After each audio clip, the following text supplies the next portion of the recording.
Thank you so much for coming today. I'm Daphne Tseng. Today our topic is building community of practice to improve the sustainability of the OERs.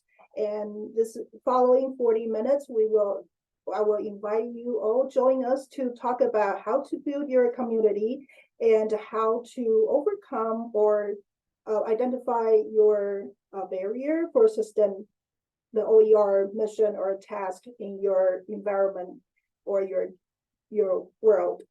And joining us today, we also have, I'm Daphne Tseng, once again. I'm a senior instructional designer at College of Eastern Idaho. And joining me today is our special guest, Dr. Jonathan Lashley. Yeah, he's waving. And Jonathan, thanks for having me, Daphne. Yes, would you like to briefly introduce yourself a little bit? Yeah, thanks, Daphne. Hi, everyone. I'm Jonathan Lashley. I'm the Academic Technology Program Manager for the Idaho State Board of Education. It's a fancy way of saying that I do things with academic technology. And one of those things is I help coordinate open education initiatives across the state of Idaho. And so I was thrilled when Daphne asked if I'd want to come and participate today. And I saw in the chat someone mentioned it's so nice seeing so many, as Anali or Annalie, so many familiar names and faces in the crowd. And I agree. It's so nice that we have such great turnout. So happy to be here. Thank you so much, Jonathan. And today I posted 2 links into the chat. One is the presentation slide link, and also is our Padlet. I create a Padlet. There's a couple of sections. Feel free to add your thoughts, your opinions, or whatever information we'd like to share. We are building a community here, remember that. So feel free to do it. And the Padlet will still remain open after the section. If you need anything, come back to copy it or anything, please feel free to do so. Oh, sure, no problem.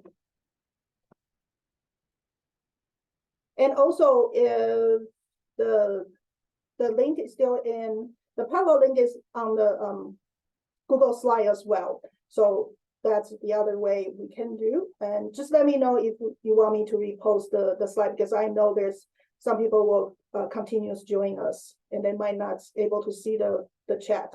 So when we're talking about community, I believe most of us were in the keynote speaking today. We talk about community is a verb, and he talked about lots of the things associated to community.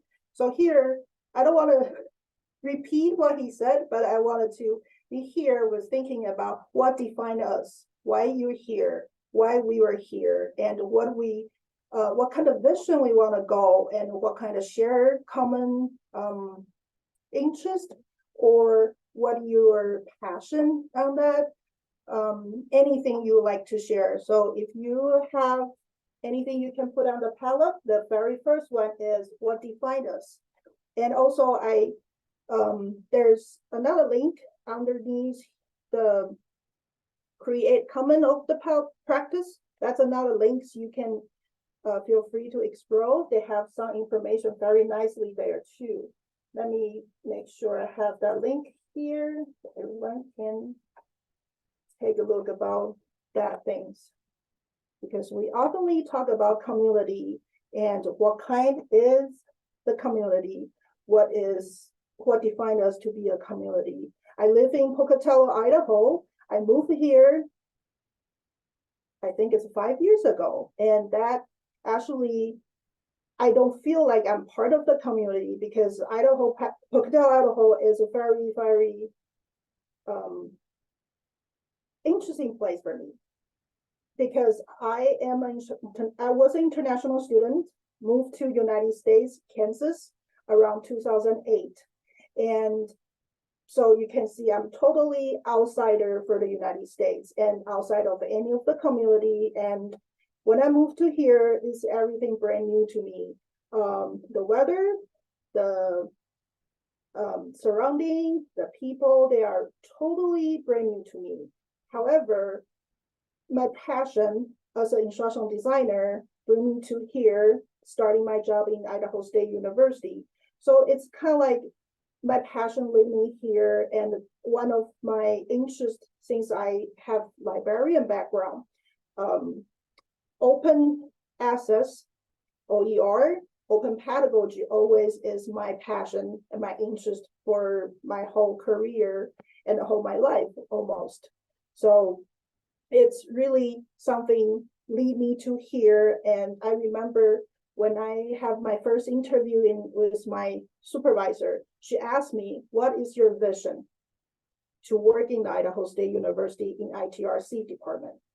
And I talked to her, I would like to make sure help faculty with their online learning. I would like to help students on their affordability and open access for the material and information and education. And so that leads me to the OER. So she kind of like take all in and support me and help me to open my eye, open my world to another, to her community, to this Idaho community. So she also introduced me to Jonathan's group. At that time, he has a drop-in weekly meeting about OER. And she said, you should join his group and see what he's working on and come back to help my own personal field. So that's kind of like a define me to be here, my passion, my interest, my research interest, and also it's one of my work project as well. So that defines me to be here. So if I could see my tablet.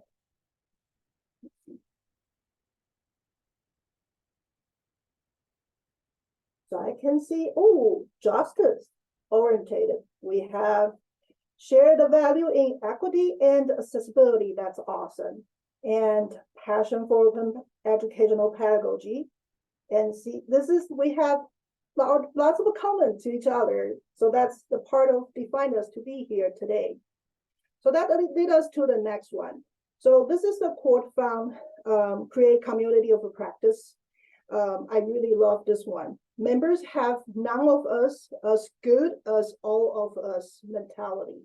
So we are, after the pandemic, I believe everyone has that feel. We were isolated by ourselves. We don't know what happened. We're just trying to coping everyday tasks and coping what happened from an email world and everything. So we feel isolated, and we feel we were just trying to dealing what we happened in front of us. However, I think for when we think about community, you think about there's not just me, there's all of us. The problem I have facing is probably the problem everybody was facing as well. So that really bring us together as a community and trying to work on the things together. Maybe I just throw away my thoughts, my question, my bottleneck, and everybody can chip in and help. Either they probably couldn't give a actually recommendation, but definitely by speaking out, telling your story, help you. And I believe everyone here are very intelligent, and you definitely can deal with everything, but helping someone to help you listen from you to telling yourself out about what happened is really help to move to the next stage or moving on or find another goal or step from that. So this is the part of, I think I really believe that also circle back to our keynote speaker, community is a verb. None of us is as good as all of us together.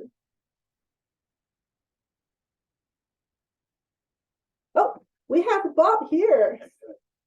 And here is next one is building your community. And I will start with building how I build my community as an example or experience to share for everyone.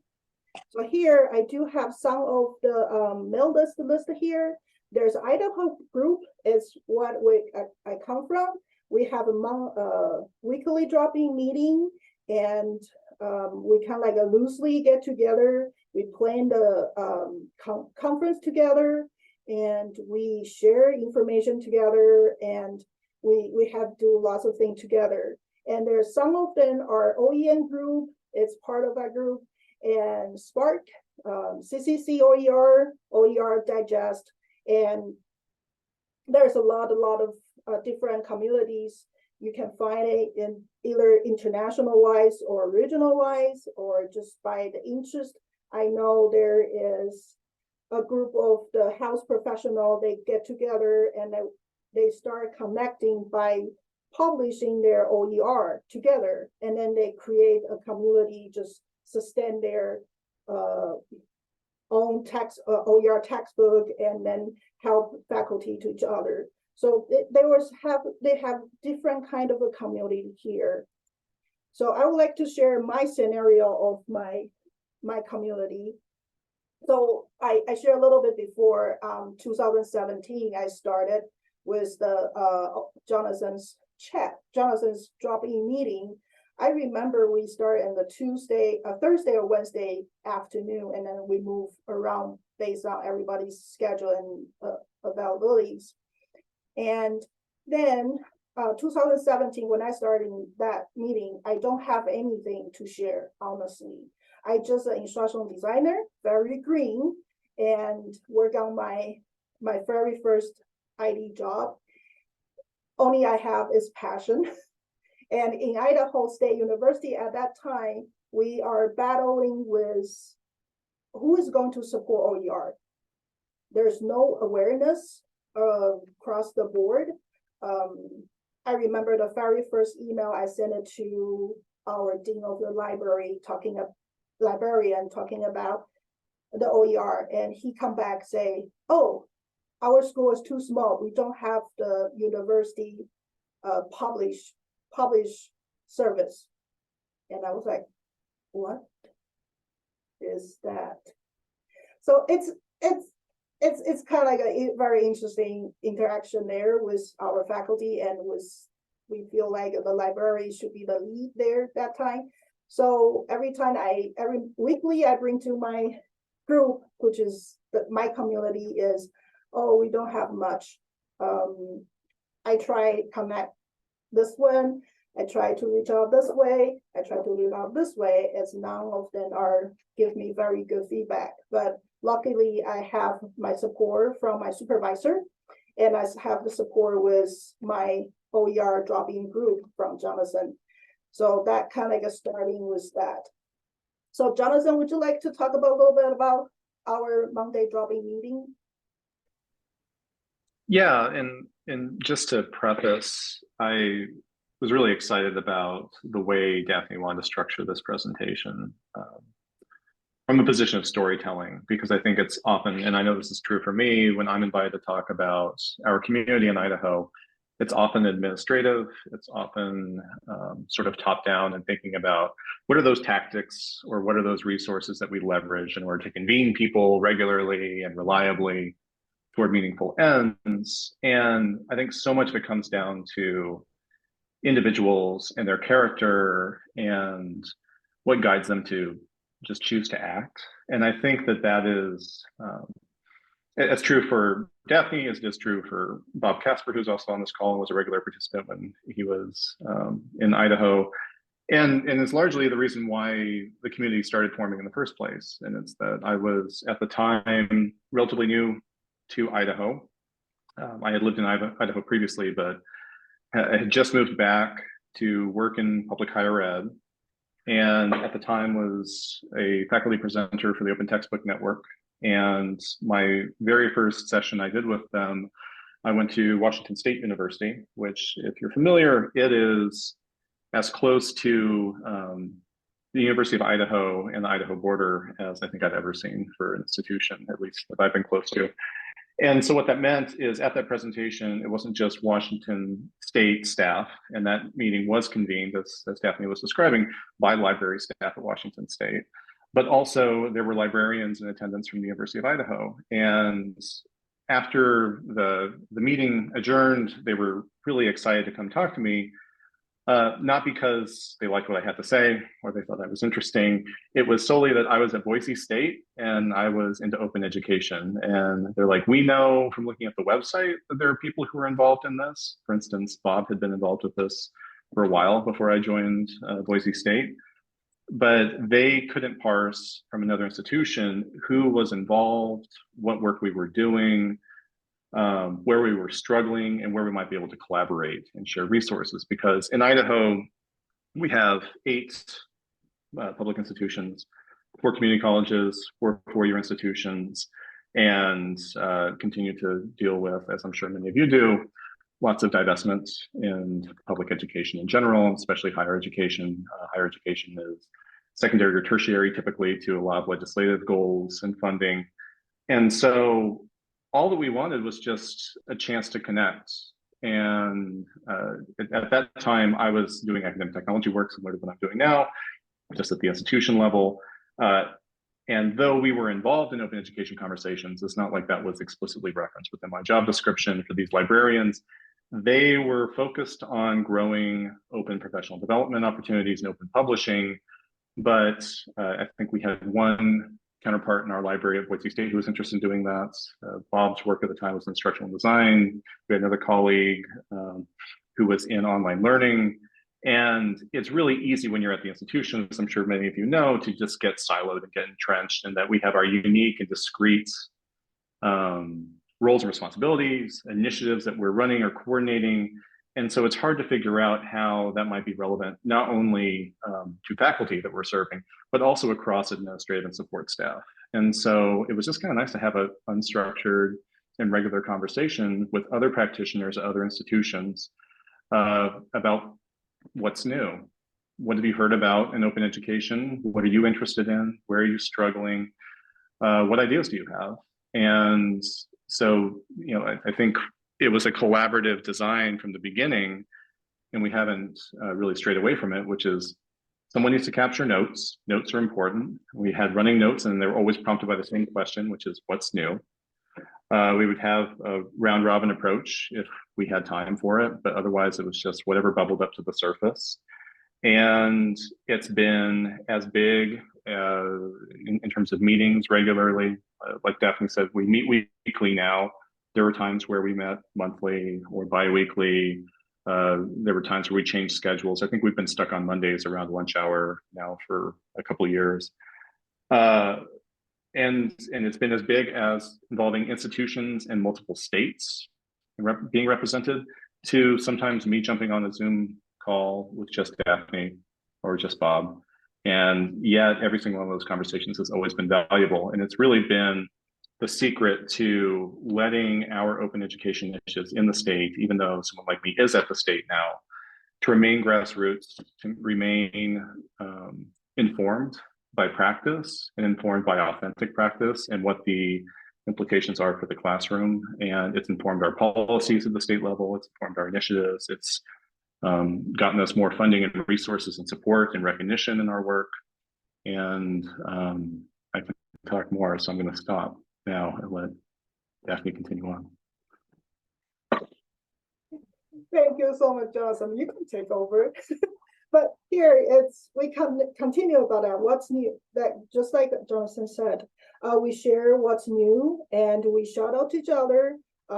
There's also that's the time when we were talking about each of the institution, and we share what we were doing and what its bottleneck is. And sometimes you will say, hey, this is my soapbox. I need 5 minutes to express my personal opinion about a particular subject. The subject is very wide. It's not just only limited in the OER, but also it's related to our life or our work, or sometimes it's some political opinion as well. But it's kind of like a safety place for us to share the information, to talk about what we are facing, and also to shout out for our faculty, because when we were working in the one institution, we were just like, oh, we can use the poster, tell everybody how amazing our coworker is, but have that place to share the information within the group and within the community, which is I think we talk about that word a lot today. And it's great because then it's lots of things to help each other. So this is kind of like the thing is, where's my crew and where is how to learn from each other and what to learn from each other. You always can go in there, and everyone has their different interests of the community. So we are, I think, the original, like 2017, 2018, 2019, I think we have more Boise State presence there. And Bob Casper, he is here today too. And we also have Rob Nyland, and they are the original group. I was in there on 2017. And then later on, they shift a little bit. And then right now until today, I think we had a meeting yesterday, and we have a lot of faculties from College of Western Idaho. We have NIC, which Northern Idaho College, and all the community college we have present there. And there's Adam and Jeanette, coordinator, was there in our chat, and also instructional designer, librarian, and that's kind of like a really diversity group to help each other to share. And I did reach out to one of the faculty. I was like, I rarely hear you say anything. I feel we are not bored, make you bored, or just don't ignore, just ignore you. And he said, that's fine. I just want to be there and listen to what happened and be part of it. I think that's very important. Go back to the community is a verb. It's just attending, be there, to willing to receive the new information, or just willing to share, or however you want it, just be part of the group. That's great. The other thing I would like to mention about is self-advocacy. Jonathan and I talked about a little bit this morning, and I think self-advocacy is very important to creating your group or building your community. Is you don't have to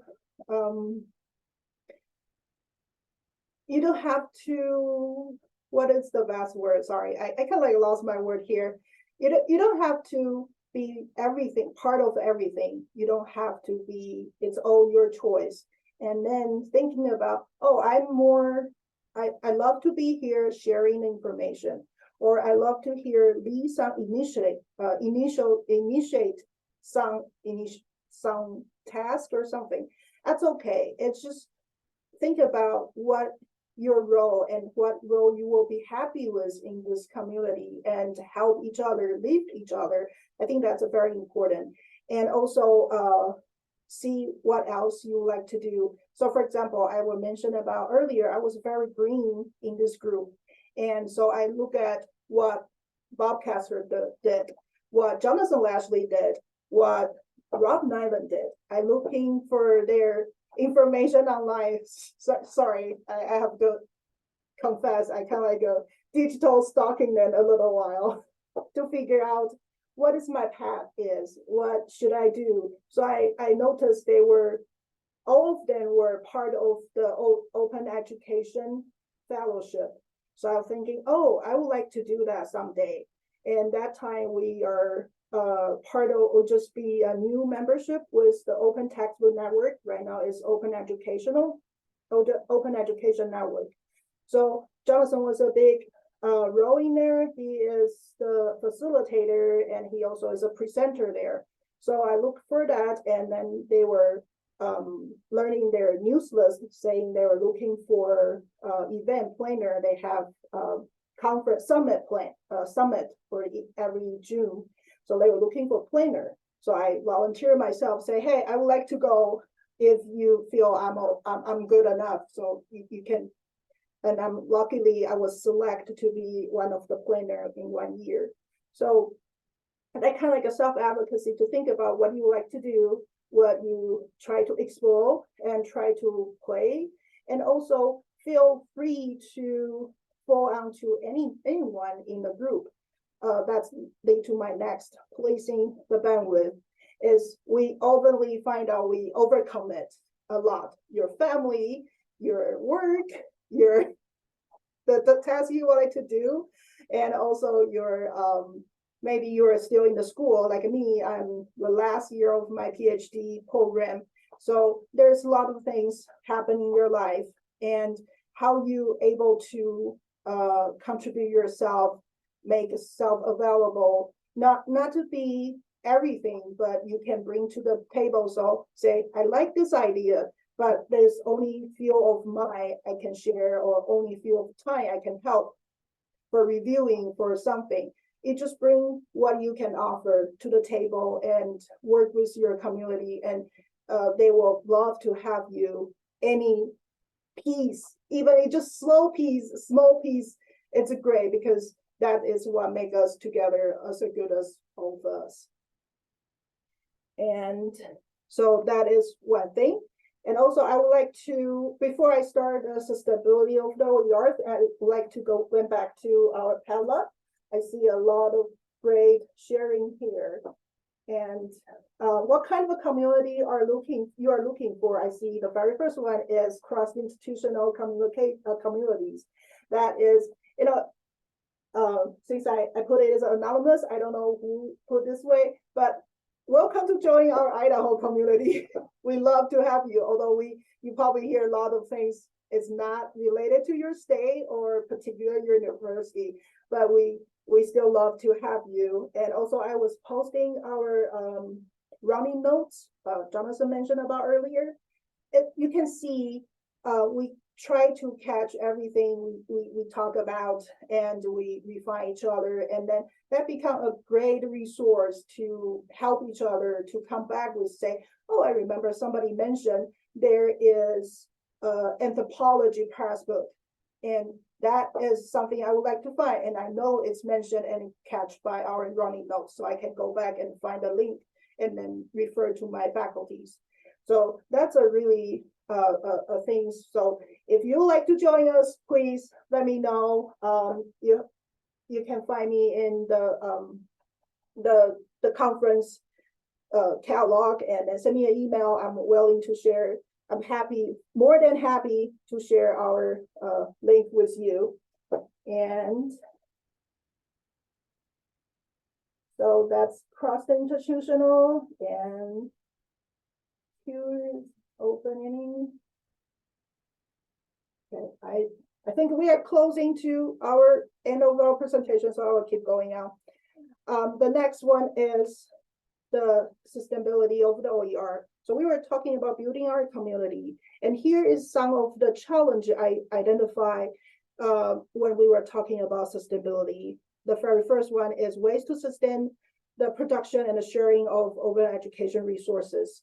And this is really hard, and production, the OER resources OER materials is really depends on what resource you have in hand.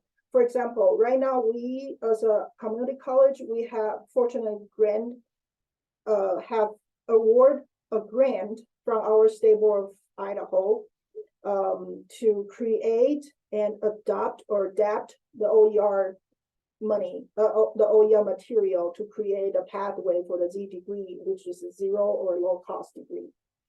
And that's it. I feel really fortunate, because not very often we have that chance to have money able to give away to support our faculty and support them to research, explore, and use it in their own course, and then come back to refine the materials, and also support our faculty to go present their project internationally. So it's very fortunate on that. But how can we do this? Is kind of a challenge to keep having those support, and most of the time we don't have any money for that. Excuse me. So the only thing we have is the manpower. We talk to the faculty, we help them on our side of job, on the silos, that kind of things. So this is one of the challenge. The other challenge is how can we reuse all the things? So when we were talking about the notes we create for our drop-in meeting, it's something we wanted to put everything as possible together in the one document. We did talk about to create a repository over the statewide, and we also to talk about tag along with Create Commons. They have the database, that kind of things. We're still working on that. That still is a challenge for us to keep our work continuously going. If we are not in a position, or we are move to another role, that's okay. But we wanted to try to keep everything together, able to pass down to another person who willing to take it. I think that's the other things. It's important for us to build a community, especially not also across the institution, but also inside the institution, to know who is the working group and who is the person I can pass it on. For example, when I left ISU, Idaho State University, I packed all my documents about OER and everything to our librarian, Kristen Woodman. I'm not sure she's here, but she was here earlier. She's in the conference. And because I know she has the passion, and she's one of my community partners. So she can continue the things we were looking for. And I would like her to have everything she has while I was there, almost like I was still there, probably not, but so that kind of thing. So how to sustain, and that's every everyone has a different way, and every institution has a different way. So how to find out a way, or how to find a systematic way to work on the things, that's very important as well. And that way I couldn't tell you which one is the best or which one is the worst, because everyone has their own way. And I think the most important way is the ways to sustain your participation in OER communities. I think I love this one. I thought of this one in the last minutes. How to make sure you're always passionate about this one, and how you find your support, how you find your crew, how you find your community, help you to continuously for the next step or next phase of your career. I think that's very important as well. There will be different, and also they will come from even one or two person you really connect, either institutional, cross-institution, or just inside of the institution. Is very important. The ways to sustain yourself, keep present in the OER communities. And I see Laura has a question. Can someone share the sign up info for the webinar on OER course marking? Laura, can you be more specific about the question? I'm sorry, I kind of lost my track in the chat. Someone had mentioned it in the chat just above my question, that there was a webinar coming up on December 13th, and it sounded good. So okay, I think I have the OCCR in my slides. And that's a community email. I think they have the webinar things probably somewhere. So I will post the OCCR things. And I think that's a part of their website. And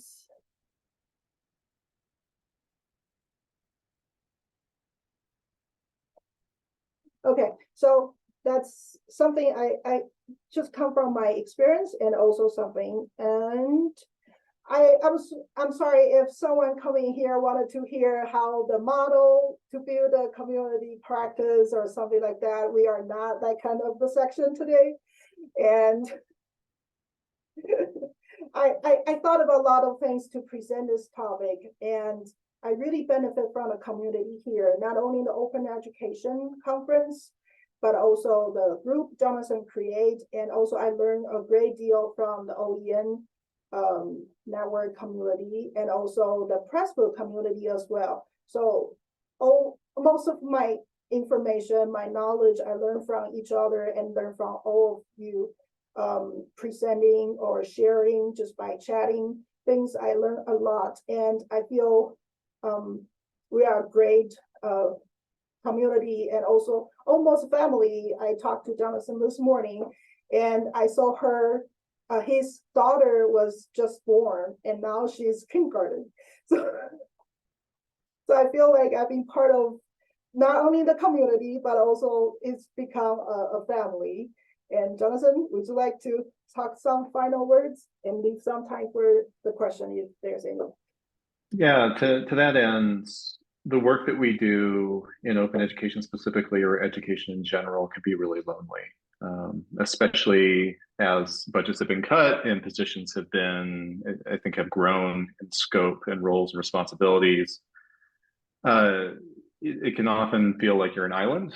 And I think out of those constraints, we found that a lot of people feel that way. But when you're able to find a functional affinity group, when you're able to find practitioners, and when I say practitioners, I also include students and faculty who have also been regular attendees of these meetings as well. What you find is a common voice that then you're able to elevate. And like I had mentioned in the chat and some elsewhere during this presentation, that's influenced our policy work. It's influenced people being able to more effectively advocate and self-advocate. A really great example was a librarian at Boise State when I joined there, Amber. She cared a lot about it. She alone struggled to justify her efforts around open education to her leadership.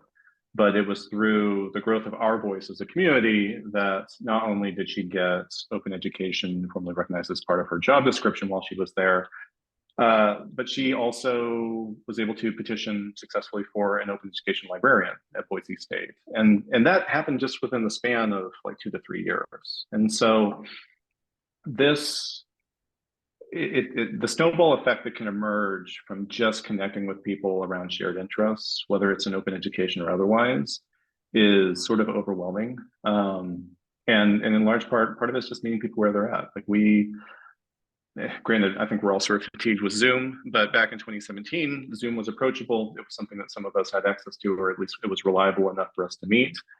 And so not trying to over-engineer, not trying to overthink, but just trying to find common cause has made a real difference for us. As Daphne said, you're welcome. Everyone's always welcome. This is an open, drop-in community. We learn a lot from each other in the process. There's been a significant amount of turnover from a lot of the people that have been mentioned during this presentation and others that we didn't mention who have gone off and been able to build their own communities elsewhere in other states and other institutions. And that's not to say that we're also not informed by resources that are happening elsewhere. I know during these calls, I've definitely shared resources from Abby Elder. I know that in the Padlet, they're talking about the Spark resources around inclusive access. We've talked a lot about those. And so I guess that's my challenge to everyone here is figure out who you want to connect with and just start, because I think that's the hardest part. Yes, thank you. Any questions? I think everyone has the mic. So if you like to unmute, we have 1 more minute for one last final. Thank you, everyone. Thank you so much to listening to me. It's a totally different experience for me because I usually love to have those discovery poster sections so I can have more closer discussion for each other, for individual. So, but thank you everyone joining us today, and we will stop recording pretty soon, I believe. And I will stay here for everyone. If you have any question, would like to read it out, and I will stay here for a while. I have a question, Daphne. Yes, please. Hi,